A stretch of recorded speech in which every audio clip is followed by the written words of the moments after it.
上一集我哋就同大家分析過麥拿倫嚟到邁阿密究竟有啲咩更新，點樣做到佢哋口中嘅動力單元榨取，將平時呢副 PU 用得盡啲，令到佢哋可以差啲拎到冠軍。只不過呢個世界咧唔係話你帶咗更新就一定有進步嘅。今日咧我就會睇下4大車隊當中，另外都有帶更新嚟嘅紅牛同埋法拉利，拎咗啲咩更新嚟到邁阿密，包括咧比較一下兩隊嘅反轉尾翼究竟有啲咩唔同，紅牛又係咪真係抄咗法拉利呢？最後仲會同大家檢討一下兩隊嘅比賽表現，評估一下呢啲更新帶到啲乜嘢俾到車隊。我係阿 Ken， 歡迎嚟到 F1 9 Up。我哋喺賽季期間會對 F1 各個議題作出深入分析，由比賽策略、車隊研發到場外嘅政治角力，我哋都會利用數據同埋圖表輔助，同你逐樣拆解、逐格分析，用廣東話呈現車隊同埋車手之間嘅真實發言。如果你想睇比直播畫面更深層嘅 F1， 記得 Like、Comment、Subscribe， 咁我哋就 Let's go！嚟到邁阿密站咧，快啲就帶咗全場最多嘅11項更新啦。咁我哋就睇下有啲咩。咁首先咧，我哋睇下呢個法拉利提交俾 FIA 嘅文件。咁我哋咧可以首先睇下呢度啦，呢個就係最主要更新嘅原因。咁你見到咧，主要都係呢兩樣嘢嘅。首先全部都係性能方面啦，然後就係講緊嗰個地方有幾多下力咧，整咗出嚟咧就 local load。另外咧就 flow conditioning， 即係好簡單就係處理嗰啲氣流啦。咁其實咧就真係包括咗成架車。由前到後都有嘅。咁頭翼嘅端板啦，呢個頭嘅 front corner 啦，頭嘅角落啦，咁之後咧就係前懸掛啦，車嘅底板啦，核心啦，同埋佢嘅嗰個邊啦。diffuser 啦，即係車尾嘅，我哋中文我翻譯叫做擴散器啦，咁通常都冇人明嘅噃。咁另外咧就係車尾啦，車尾尾懸掛啦，beam wing 啦，即係下梁翼啦，尾翼啦，車尾尾翼嗰個端板啦。咁你可以見到咧，第十一咧就分別就係車尾嘅尾翼啦，同埋尾翼嘅端板啦。好明顯咧就係想配合翻而家真正咧會落場使用嘅反轉尾翼 Carrera Wing 嚟到去做嘅。呢個法拉利頭應該之前都有講過。咁首先第一樣見到嘅，同大家同上集嘅麥拿倫嘅頭翼比較，你會見到個設計咧係相對簡單好多，即係佢唔會話呢度佢嗰個高低嗰個位咧就冇咁多，所以我哋會話呢個設計冇咁極端啦。咁可能大約就係呢度就比較高下力啦，中間就比較低下力啦，用得比較多嘅外邊嘅位置啦。同一時間咧嗰個高低位個位置個差距都係冇咁大嘅。咁而最有趣嘅地方咧就係呢個頭翼鼻頭啦，同埋頭翼第一塊板咧呢個連接嘅 supporting 咧就好長啦，可以咧控制多啲氣流啦。同一時間咧呢個車頭咧就比較窄啲啦。咁通常啲車隊咧都有少少佢自己個 philosophy， 即係佢自己嗰個哲學咧去揀一個幾粗一個幾幼嘅車頭咧，就係去睇下咧點樣去令到咧嗰個氣流咧去傳到後邊咧控制得好啲嘅。咁簡單嚟講啦，咁如果呢個粗啲嘅鼻頭咧，咁多啲位多啲位置去控制之後嘅氣流，咁會穩定少少啦。咁但係同一時好明顯，亦都係咧阻力大啲嘅。咁呢個就快啲嘅就選擇個前面係個尖啲嘅鼻頭啦，但係中間咧都係闊啲。OK。而其實今日呢個頭嘢最想講就唔係中間嘅位置喎，而係個端板啊！咁我哋首先我拎個舊嘅出嚟睇下啦，咁俾大家睇下咧有乜分別喎。咁首先咧就我哋可以見到啦，呢度咧我哋有一個新嘅垂直嘅翼仔啦，好細粒嘅，好細個嘅。咁而呢度咧係冇嘅 ，OK 呢度冇。咁其次咧我哋可以睇下呢個位喎，呢個位咧亦都有個我哋叫做英文可能叫 cut out， 即係個嘢剪咗出嚟啦。得下幅圖咧就係嗰個特寫嘅相啊。咁首先就係啱啱都有提過嘅翼仔啦，係嘛？咁跟住好明顯就係啲氣流咧經過呢度就可能咁樣走過嚟啦，氣流咁樣走過嚟啦。咁而跟住咧呢個咧唯一咧都係有趣嘅，啱啱見到咧呢嚿嘢咧喺舊嘅設計嚟講係平嘅，即係可能類似係咁樣嘅。OK。咁而家係一個斜落去一個斜嘅形狀啦。咁呢個cut out亦都好明顯係幫助咧啲氣流咧由中間咁樣走過嚟，跟住咧就製造咗漩渦向外扯咁樣嘅，控制好個 wake 啦。咁呢個我相信呢個做斜咗嘅呢嚿嘢都係我唔好知點叫，總之都係咁樣，就係即係令到啲空氣咧咁樣向上打咧，就唔好咁直接打正咧，減少頭胎嘅亂流。因為呢啲開放式轆我哋叫做 Formula 嘅賽車，好多時候咧其實就係佢哋要點樣做好呢啲氣流啊，去令到咧個車咧減少呢啲阻力啊。咁而呢度咧就係前剎車導風管啦。咁我哋睇翻份文件咧，佢都寫得好清楚。咁佢就話頭翼嘅端板同埋呢個 front corner 嘅更新咧就係 working hand in hand， 拖住手一齊工作啊，就係想增加咧呢個氣流穩定性同埋咧頭轆嘅亂流嘅管理啊。咁然之後咧，我哋呢度咧就見到啲咩咧？如果大家可以放大呢個位咧，你會見到啲咩？你會見到個翼仔又翻咗嚟咯。咁本身咧之前個翼仔就係咁樣噶嘛，透明噶嘛，透明嘅。佢話呢個透明，佢呢個透明喺個頭，嗰啲擋風玻璃嚟嘅，即係好似類似呢塊嘢。咁但係咧就梗係冇人信啦，大佬你咁嘅樣係咪咁高係嘛？咁樣好明顯係有下壓力作用噶啦。咁所以咧係不接受啊，不獲接受啊呢個解釋咁不獲接受嗰啲嘛，驚俾人 DQ 就唔用啦，係咪 FIA 都講到明話唔接受啊，講到明唔接受啊，咁你唔好用啦，係咪？咁而家咧就變咗咁樣喎，咁點解咁樣又得咧？都係有規矩啊，就係呢個安全裝置嚟嘅，你裝上去咧就唔係好只係接受咧你喺上邊呢塊翼嘅啫。基本上咧，如果你再加嘢上去咧，仲有下力咧，有呢個空氣動力學嘅作用咧，一般嚟講都係不獲接受嘅。咁點解呢嚿嘢可以做到咧？咁上邊呢個咧就係上年嘅 Halo 啦。咁上年嘅下邊嗰個咧就係今年嘅26年嘅。咁你可以見到咧，上年嘅 Halo 咧係粗過咧今年嘅，好明顯係窄啲嘅。但係咧，你見到呢條線咧，其實呢條線係咩嚟嘅咧？呢條線咧就係嗰個規矩，我哋所講嘅合法嘅區域啊，即係咧我哋咧車隊可以做嘢嘅區域啊。咁你見到咧係冇改過啊，即係空間一樣都係咁大。咁變咗啲咩啊？咁變咗咪車隊可以喺呢個空間入邊做嘢咯。咁幾快你就喺度揾呢啲着數翻嚟啦。就係呢個位係嘛？咁你有個空間喎，咁啊呢個位度喺下邊呢個位加咗啲嘢咯，加咗個啱啱講個翼仔咯。咁所以咧，其實咧呢壇嘢咧就真係即係 FIA 漏招啊嚇！Halo 有咗，但係合法嘅範圍咧就冇改因為 Halo 咧係一個 standard 提供嘅一個元件嚟噶嘛，唔係車隊自己整出嚟噶嘛。所以如果新嘅設計做幼咗中間一條柱嗰個支撐嘅結構，但係咧嗰個法例冇跟翻上咧，咁就留嗰啲空間俾快你運到出嚟咯。所以咧漏招極有可能下年會改嗰個漏洞啊！咁咧跟住咧，我哋隊車隊而家都喺個死氣喉上面咧，都有咁多呢啲咁嘅翼仔喺度玩啊！咁啊，梗係要提佢哋嘅先行者呢個帶起個風氣嘅快嚟啦。咁啊，見到呢個就係嗰個設計啦。咁啊，呢度咧呢啲全部咧都係睇溫度嘅，呢啲貼都係睇溫度嘅。咁已經越做越大啦，同埋已經封咗半個，然後就係啲氣流咁出嚟，跟住走上嚟側邊嗰啲空氣啊咁樣可能。即係有協同效應咁樣，類似係可以咁樣理解啦。咁咧最後咧唔提唔得嘅就係 Macquarie Wing 啦嚇。咁呢度咧我哋可以睇到咧，其實咧佢用咗好多時間咧去試。點解要試咁耐咧？就因為首先呢個翼咧係要配合成個尾部嘅氣流咧一齊運作嘅，而且咧新例咧好需要尾部穩定，因為尾轆有咩做㗎？尾轆係要負責回收電力噶嘛，咁所以一架車喺剎車嘅時候，其實係最緊要回收電力嘅時候，佢喺剎車嘅時候，嗰個尾翼反翻出嚟嘅時候，嗰個車尾嘅負載係會影響叉電嘅，咁所以成嚿嘢加埋咧就變咗好重要啦，所以佢哋都想試得清楚啲，尤其是咧就唔好令到架車咧可能有一啲唔知做緊啲乜啊，有啲意外啊，可能控制上有啲意外，然後個尾就可能會走咗嘅咯，就會甩嘅咯，咁所以試咁耐先咁拎出嚟嘅原因啦。咁雖然咧快拎咗咁多項更新出嚟啦，但係車手咧就一直就表示咧不表厚望喎。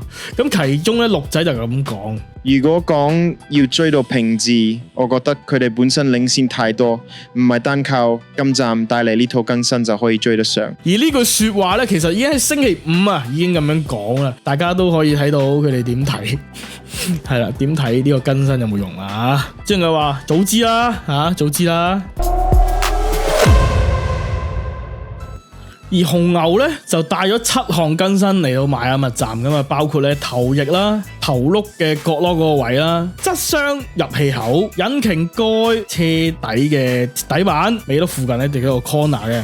咁另外咧最受矚目當然係車尾啦，咁佢咧就都講得好清楚喎，佢就話咧去重新咧改善咗呢啲車尾啊嘅配件啦，即係點樣去連接佢啦，去改變咧嗰個機械嘅連接啊嚟咧去尾翼做呢個直線模式嘅時候咧，嗰個成個機械喐動咧都唔同咗，就係咁喐噶啦。OK， 咁之後呢度就有頭翼啦，咁用咗個好多車隊而家都開始會有嘅設計，就係呢塊一塊好大嘅水平嘅翼啊。咁據講咧就係會做啲漩渦咧喺車嘅側邊咧咁樣扯出去啊，帶走頭胎帶出嚟嘅亂流啦。咁另外咧就點解圈住呢個位置啊？呢個位置咧就係講緊咧呢個即係空氣咧點樣喺前邊啊咁樣帶入去。其實呢個遮住咗，呢個大嘅遮住咗，其實唔緊要噶。咁其實因為睇翻呢個咧，呢個睇到嘅。OK， 我放到好大，咁啊接翻啲空氣啦入去啦咁樣啦。咁咧呢個就係嗰個紅牛 RB22咧喺邁阿密站嘅更新嘅車嘅頭剎車導風管喎。咁啊有咩咁特別咧？咁最特別咧就係冇導到風啊！你見到呢個頭咧係冇入氣口噶。咁咧據講咧佢哋咧就係透過咧呢個位置喎，佢咧將啲新鮮空氣咧由輪胎邊咁樣導入去咧，然後喺呢個位度出翻嚟。OK， 咁呢亦都係車嘅車頭啦 ，bargeboard 嘅連接嘅位置啦。咁你見到一樣好特別嘅設計啦，係嘛？特別咗又有兩塊嘢嘅，有啲似物流嘅設計，大概係半截式咁兩塊嘢，都係好明顯做氣流啦，將啲空氣有少少都係將啲空氣拉落去嗰種 feel 啦。OK， 咁呢個咧就係分別咧澳洲同上海同埋日本站紅牛 RB22嗰個引擎蓋嘅設計。咁雖然咧上邊所謂澳洲同上海咧，其實咧就應該係日本站型嘅，因為當時咧 Hajar 係仲沿用緊呢個澳洲同上海嘅設計啦。咁同一時間咧，韋少咧就已經用咗新嘅設計啦。咁你見到咧下邊有咩特別啊？下邊就係佢用咗個全地台設計啊 ，full RAM 嘅一個設計啦，就將啲空氣其實都係咁樣做嘅。OK， 都係將空氣流入去呢個位置啊，呢個車嘅 rear corner 嘅位置。咁同時呢度就比較特別啦，即係個設計可能係早啲就 drop 落嚟啦，係嘛？咁再加埋呢度側邊嗰啲氣流啦。咁點解要頭先講澳洲站同埋上海同埋日本嘅設計咧？咁就因為今站都唔同咗喎，今站係咁樣喎，多咗好多細節啊。首先咧呢個位就有啲似法拉利嗰個設計啦，就有個散熱嘅出氣口啦，然後咁樣將啲好氣流咁樣搞啦。然後咧個 full RAM 咧已經係變咗有個凹位落去喎，已經唔係平喎，已經係。即係有個凹位喎，去將啲空氣再集中少少喎，然後有呢個位，所以係好靚嘅個設計，已經係越嚟越成熟啊！咁我哋見到啦，有咁多更新啊！咁究竟紅牛喺邁阿密站嘅比賽成績係點咧？咁首先咧排位係唔錯嘅，正賽排位咧拎到 P2 啊！咁我哋亦都可以睇下時間上嘅差距啦。咁日本站嘅排位係好差嘅 Q3 不入㗎係韋少都 Q3 不入啊！咁啊輸成 1.315 秒啊！咁啊邁阿密站 P2 喎，咁梗係勁好多啦，係咪？咁啊差距咧只係輸緊 0.166 秒啫，咁你見到到好明顯有一個好明顯嘅進步。咁但係咧比賽咧就唔係做得幾順利啦。咁所以一起步啦就打咗個大白鴿轉啦。咁其實咧就係佢哋喺1號彎嘅時候咧就韋少同埋 Kimi Antonelli 咧都係遲剎車，同一時間咧反而鹿仔嘅剎車咧非常之好喎，就做到個彎，然後咧就好快已經揚長而去啦。而喺呢個位咧，應該係2號彎呢個位咧，就係鹿仔壓埋嚟啦，少少令到咧韋少冇乜位走啊，咁啊個車咧就晾咗喺個膊度啦，咁啊晾底啊，咁啊令到架車因為嗰啲重力已經唔係壓咗喺嗰個轆度啦，咁啊就會跣啦。咁之後咧佢就想追翻啲位置啦，係嘛？佢點知佢就同多位車手咧就有啲少少嘅碰撞啊，挨碰碰咁樣啦。咁包括同羅神啦，係嘛？呢個就係羅神啦，內線入去即係去到彎心嘅時候夠前啦，咁啊理論上有權嘅，咁但係撞埋去啦。咁呢度就係同新思啦，亦都係有一啲碰嚟碰去啦，係嘛？咁同埋咧就條胎本身經過嗰次咁嘅大白鴿轉咧，都已經收地攻嘅啦。咁另外隊友咧 Isaac Hajar 咧個表現咧都係麻麻地嘅。咁首先就係喺呢度啦，係嘛？咁基本上呢個位可能佢視力唔係好睇到啦，即係佢即係架車遮住咗，唔係好睇到個位啦，然後判斷得唔好啦，撞到個頭轆啊，咁啊基本上架車就報廢，你見到個彎都轉唔到啊！咧唐太係扭到咁樣嘅，唐太係扭晒啊，扭晒去呢邊啊，大架車都係直指 ，OK， 最尾就撞咗啦，基本上佢都爛晒啦，根本都比賽唔到噶啦。咁啊，帶到安全車啦，唯一係即係令到韋少喺呢個時候咧，首先率先入個靚站先嚇，咁啊入個站嚇，換咗條第一個圈啊，磨到爛晒嘅胎啦。咁但係因為咁咧，佢一早換咗胎咧，所以佢要就要做一個好長嘅白胎51圈嘅 stint 啫嚇。咁所以你見到咧，如果睇翻 gap 圖咧，見到佢同其他車嘅差距咧，都係咁不斷拉開嘅。咁所以睇翻正賽嘅節奏咧，其實就冇乜參考嘅空間咁。首先你見到韋少啦，佢做緊，大佬佢做緊1% 啊，多過1%啊，1.18%。咁其實之前都講過啦，即係慢到1%就唔使諗噶啦嚇。咁啊 Isaac Harjoy 更加唔使睇啦 ，Isaac Harjoy 已經跌到嚟呢度啦。咁你睇唔到嘅唔緊要，話俾你聽啊。總之就係咧2.18%啊。不過咧 ，Isaac Harjoy 咧，佢咁早就DNF 咗，其實咧嗰啲圈速都難比較嘅，因為佢淨係得開頭最重有嗰啲嘢啫嘛，咁其實就即係冇乜好講啊，所以都冇特別拎出嚟睇嘅。因為咁咧，我哋不如咧就睇下衝刺賽啦。咁衝刺賽咧，我可以見到啦，韋斯塔本咁啊0.56%，其實咧就快咗好多啊。0.56% 已經係快過之前啊，咁同時咧 Isaac Harjoy 都係麻麻地啦，1.67%。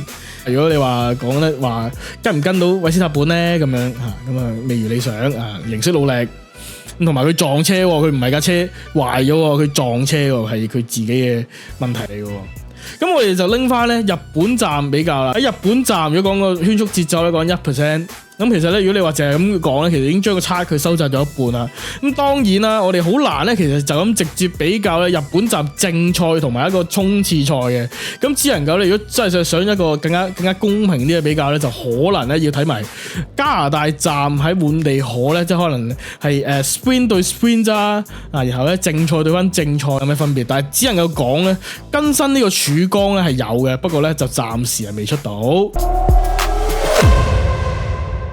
咁跟住咧，我哋咧就可以咧對比下法拉利同埋紅牛咧，都係拎咗個反轉嘅魅力出嚟啦。但係咧，其實佢哋有好多嘢唔同，咁我逐樣講下啦。咁首先咧就即刻幫紅牛可能澄清一波先啦。我哋見到法拉利咧個尾翼咧係咁樣向後邊反咁樣噶嘛，而紅牛咧反轉尾翼嘅方向咧係後邊咁反翻出嚟咁嘅。基本上呢個設計都非常之唔同啦，同埋咧見到咧嗰啲機械喐動嘅位置咧其實都唔同嘅。如果你細心留意咧，你都會見到咧嗰啲嘢係唔同嘅。咁而根據咧 The Race 嘅報道咧，亦都指出咧佢哋咧係早喺11月咧紅牛已經有呢個設計啦。咁所以咧其實兩隊設計咧係佢哋根據嗰個規矩啊，見到個空間可以咁樣做啊，咁所以就唔係抄嘅。咁我哋就真係睇下嗰個真正嘅條紋啊！以前咧就尾翼咧係得兩塊 element 咧，得兩塊嘢啫嘛，就係嗰個主要嘅翼啦，同埋嗰個 flap 啦 ，flap 就係可以反 DRS 嘅時候咧可以放平嘅地方啦。咁我哋就講咧，就嗰陣最高只能夠咧中間有85mm 嘅空隙，咁最少咧就有10mm 嘅空隙喎。咁但係而家咧係完全冇晒呢啲咁嘅嘢噶啦。咁佢主要咧只係話要有兩個咧固定嘅位置，一個就係 for 呢個過彎模式啦，一個咧就係 for 直線模式嘅。咁同埋咧就最高轉嗰個時間咧就唔可以多過0.4秒啊，400微秒。咁另外咧最後 H 咧呢個例子咧都有少少先小人後君子啦，就係話除咗咧你呢個尾翼咧壞咗之外咧，呢個尾翼咧只能有兩個位置咧，再提一次等你唔好喺度講咁多無謂嘢啦。咁呢度啦我哋都可以見到啦，紅牛咧呢個位咧呢個空間咧做出嚟嘅空間係大啲嘅，而法拉利咧個空間係細啲嘅。條罅大啲快嘅空間細啲嘅。咁英文咧佢哋就叫呢個位做 slot gap 咁跟住我就可以仔細睇下喎。咁點解紅牛可以做到個大啲嘅空間咧？因為大啲空間就代表啲咩？大啲嘅空間代表多啲氣流可以中間經過，代表阻力細啲啊，更加達到反轉尾翼本身咧就係想令到嗰個咧阻力細啲，同時咧喺直路嘅時候阻力細啲，咁就點可以快啲咯，同埋咧可以慳多啲電能啊。咁首先就見到啦，佢係咁樣反咁樣反出嚟嘅，又見到多啲唔同嘅位啦，去支撐住呢個反出嚟嘅尾翼啊。咁係中間又有啦，中間係連接呢個所謂嘅 actuator 啦，actuator 就喺呢度啦。咁呢個都有睇，呢個就係啱啱講嗰個位啦，有啲 supporting 嘅位置啦。咁最後咧，我去睇下法拉利嘅設計啦，你會見到咧側邊咧係唔會好似紅牛咁樣咧。其實我哋睇法拉利呢個設計咧，睇佢點樣反咧，其實你somehow咧都會見到咧，知道啊點解咧佢唔會好似紅牛咁樣咧有個咁大嘅罅咧走出嚟嘅。首先佢側邊係唔會有啲嘢突出嚟去做支撐啦，其次佢呢個位佢根本就直接連接住端板嘅兩邊嘅端板嘅，咁所以你見到係根本就唔會咁樣好似走咗上去啦，咁所以就唔會有個空間多咗出嚟咯。咁然後咧，其實咧佢哋為咗做呢個咁嘅更新咧，其實都好多嘢去改變喎。呢度你見到個端板本身係圓角噶啦，而家之後一新嘅變咗方角噶啦。咁之後呢個位置亦都有唔同嘅少少嘅變化啦，係嘛？目的佢哋就係話去改善啊佢哋喺嗰個下力同埋嗰個 float 喎。咁去到最後咯，我啱啱見到啦，紅牛嘅更新咧係的確咧為到佢哋咧帶咗一啲性能嘅差距咧拉近咗唔少啊，可惜咧比賽時候咧發揮唔到出嚟。咁但係法拉利咧點解話佢更新冇效咧？咁首先我哋可以見到啦，佢哋喺星期五咧其實本身呢個練習咧就好勁嘅，咁但係咧去到咧衝刺排位嘅時候咧，大家就發現咧呢個軟胎咧撻唔着喎，同黃胎係一樣喎，即係當其他對手包括羅利斯、包括 Kimi， 佢哋嗰條線咧係走咗落去嘅時候咧，法拉利咧仍然咧都係平咗嘅，咁所以咧你可以得出個結論咧就係佢哋撻唔着條軟胎。咁佢衝刺賽咧，我哋都見到啦。咁就係鹿仔咧，其實就唔差嘅。佢哋只係慢過最快嘅羅利斯 0.26%， 而夏美頓咧就慢到 1% 嘅。咁去到正賽嘅排位咧，其實咧鹿仔嘅成績咧係好咗嘅。咁但係咧，如果睇翻時間咧，我哋可以睇下同呢個星期六嘅正賽排位啦，同星期五嘅衝刺排位比較咧，仲慢過衝刺排位咧0.076啊，只係發揮唔好啦，咁所以佢變咗。因為佢唔係喺呢啲位置出現啦，變咗喺上邊啊。而去到比賽嘅正賽節奏咧，我見到法拉利咧，如果講車隊嚟講咧，就係慢最快嘅麥拿倫咧0.57%。咁咧，如果就係講呢條數咧，其實係慢過日本站噶。咁不過啦，咁當然夏美頓喺比賽時候咧都遇到問題啦。咁喺啱啱比賽開段嘅時候，佢同 Colapinto 有一下碰撞啦。佢所以外邊想爬頭嘅時候，其實咧佢一直喺外線咧，從來咧入到彎心之前咧都從來冇前過 Colapinto 嘅。咁其實如果咁計就 Colapinto 應該攞咗個權利啦。咁但係咧 Colapinto 就少少係爭個彎心啦，咁佢基本上佢係推頭入到彎心之後推頭，然後咧完全 overshoot 咗喺夏美頓已經出咗去彎以外嘅情況之下咧 Colapinto 咧個車尾亦都係撞咗餡爺嘅車一啲嘢出嚟嘅。咁同時我亦都可以講一講啦，呢個鹿仔喺比賽期間嘅策略決定啊。咁呢個咧就係邁阿密站成個比賽羅利斯、Kimi 仔同埋鹿仔咧之間嗰個成個圈嘅圈速啊，可以見到咧其實。就算喺比賽開段咧，見到鹿仔嘅圈速咧，一直都已經唔係前面兩個車手嗰皮嘅。咁其中咧喺17圈嘅時候咧，更加直接跌咗落去。咁睇呢度都知啦，見到17圈之後咧，其實個圈速咧都係上唔翻去嘅，冇拉開翻個差距，變咗咧反而咧可能面對住奧斯卡爭到埋呢個第3名嗰個風險喎。咁所以咧車隊就見到個胎號又麻麻地啦，咁啊所以咧車隊決定早啲入站啦。咁入站防守咁最終係點啊？最終咧換胎反而出現問題喎，咁最終嘅靜止時間3.7秒。咁呢個表現咧，其實上年嚟計咧就真係完全好少見啊！但係咧我感覺快，你係咪又即係顧多個頭顧唔到個計啊？今次咧架車又唔夠快，連換胎咧都慢咗。咁同埋唔止一個，連夏美頓都係咁。夏美頓入站嘅時候，最終靜止時間3.8秒啊！而對於鹿仔嚟講咧，呢個換胎換得咁差咧，就直接影響咗佢比賽嘅成績。咁首先你換完胎之後咧，就困咗喺成場都冇競爭力嘅羅素後邊啊！你喺 gap 圖都睇到啦，基本上咧都係貼住，直至咧去到呢個位30圈咧先爬到去頭。咁去到最後咧，我就講下法拉利兩個車手去到正賽咧，最終行出嚟嗰個圈速嘅節奏啊，可以見到咧鹿仔就喺尾段啊，基本上係斷崖式咁樣下降啦。不過咧佢都 keep 到 0.57%。咁餡爺咧就因為啱啱開頭啦，就已經同Colapinto發生咗碰撞啦。咁所以咧佢圈速咧都好難 keep 得到啊，咁所以就係 1.11%。而從呢個數據咧，我哋可以得出 Fire 今次喺邁阿密站呢個更新咧，未必拉近到同前列車隊嘅差距，賽車仍然都係慢咁多。咁喺比賽之後咧，夏美頓就咁講喎。老實講，我本身都唔係好知應該有咩期望，我本身仲諗住架車會再好啲，但係最終都係冇咩感覺。我哋而家最急需嘅係引擎升級，因為要同紅牛同平治嘅 PU 鬥真係好困難。咁夏美頓咧最終都係講出個重點嚟啊！動力嘅升級固之然咧係非常之重要，而佢咧亦都係講到明咧係講緊引擎嘅升級喎。咁佢好可能咧就係指啊嚟緊法拉利咧好大機會咧獲得嘅 A-Duo 嘅權利，就即係咧將有多啲機會咧去更新內燃機引擎。咁之後嘅影片我哋都會再講多啲嘅。